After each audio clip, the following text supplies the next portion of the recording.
je donne la parole à Madame Geneviève Garrigos. Merci, Monsieur le maire, mes chers collègues.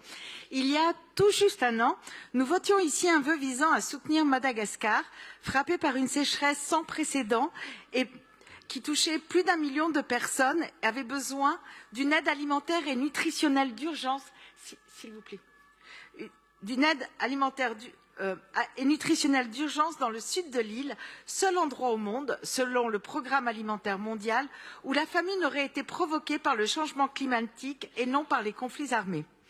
Quelques mois plus tard, en février de cette année, comme un autre effet dévastateur du réchauffement climatique, le cyclone tropical Batsirai détruisait maisons, écoles, récoltes, routes et de nombreuses autres infrastructures dans le centre et le sud de Madagascar.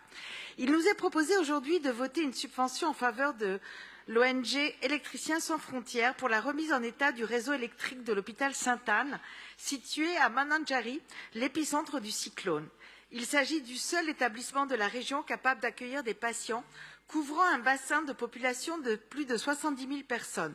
Le projet bénéficie également à quelques écoles, avec la rénovation des installations électriques nécessaires au fonctionnement des salles de classe et des activités d'éducation environnementale. Dans ce pays Dans ce pays qui figure parmi les plus pauvres de la planète, l'accès aux soins et la résilience des installations de santé se révèlent effectivement indispensables pour amortir les effets des catastrophes climatiques.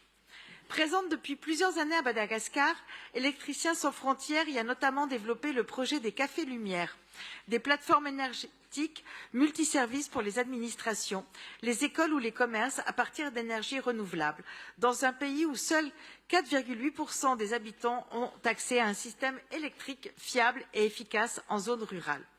Au-delà de la gestion de crise, l'accès à l'énergie demeure en fait un enjeu de développement majeur. Depuis 2010, d'immenses progrès ont été faits au niveau mondial, au rythme de 120 millions de personnes raccordées à l'électricité chaque année.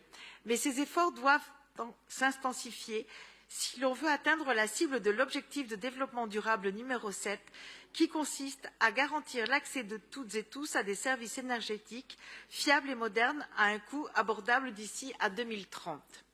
Nous le savons, nous ne sommes pas tous égaux face au changement climatique.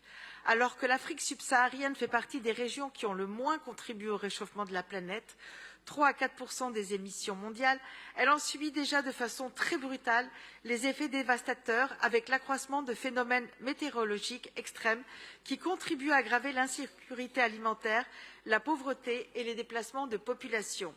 Ces questions seront sans aucun doute à l'ordre du jour de la COP27 qui se réunit dans quelques jours.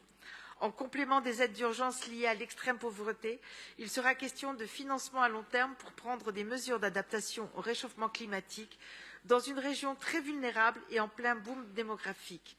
Selon la Convention cadre des Nations Unies sur le changement climatique, rien que pour l'Afrique subsaharienne, 1 700 milliards de dollars d'investissement sont nécessaires pour adapter l'économie au changement climatique. Cela représente près de 100% du PIB de la région en 2020.